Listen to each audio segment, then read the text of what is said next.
and our favorite moments from 2022. We all have our own individual moments. The one that sticks out the most to me, I mean, Leon Edwards. Are you kidding me? Kamaru Usman, for the vast majority of this fight, was in control. And then the head kick late in the game. And my favorite part as a broadcaster and an announcer is when all the guys were suggesting that just making it to the final bell was a moral victory for Leon Edwards. And then Anik says, that's not the cloth from which he was cut. Boom, cue the head kick and it lands. That was unbelievable. It was a hard night for me, man. I almost cried. I can imagine. Yeah, it was a tough one. No, I just felt so good for Leon. It's been so long coming.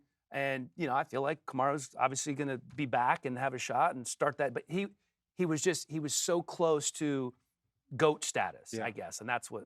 He still is a GOAT, in my opinion. No, 100%. He still went on a great reign. But we overuse the phrase GOAT. I mean, GOAT is the greatest of all time. In my mind, there can't be multiple GOATs, right? Deion Sanders is the GOAT of cornerbacks, right? Who's the GOAT of quarterbacks? Tom Brady. So I don't know.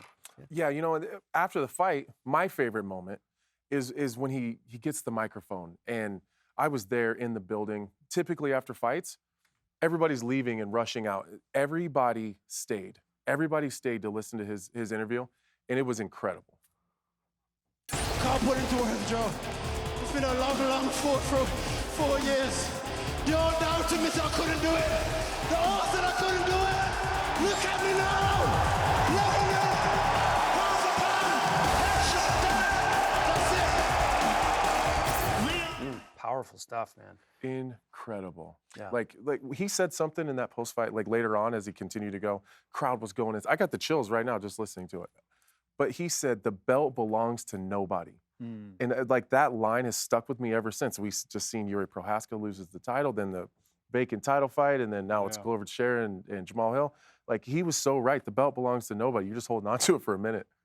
Yeah, my favorite moment this year was, the Tony Ferguson and Michael Chandler fight. I mean, Tony Ferguson looked absolutely amazing, the best he's looked in a long time. And there goes Michael Chandler just throwing this kick. And, I mean, he was getting his butt kicked. And the way he came out with his kick was just absolutely amazing and unbelievable.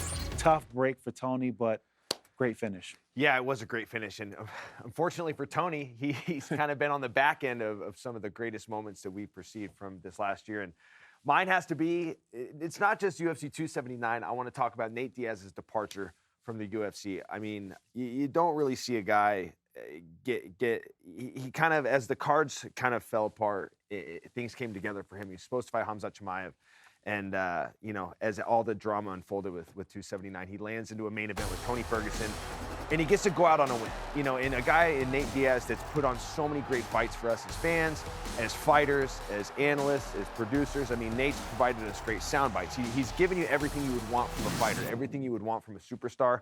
And it was good to see him go out there, get his hand raised, and move on to the next ventures in his life. But, I'd be a liar if I said I didn't enjoy the drama from 279. I've never refreshed my Twitter so many times in my life. It was crazy. What do you do next if you're Nate Diaz?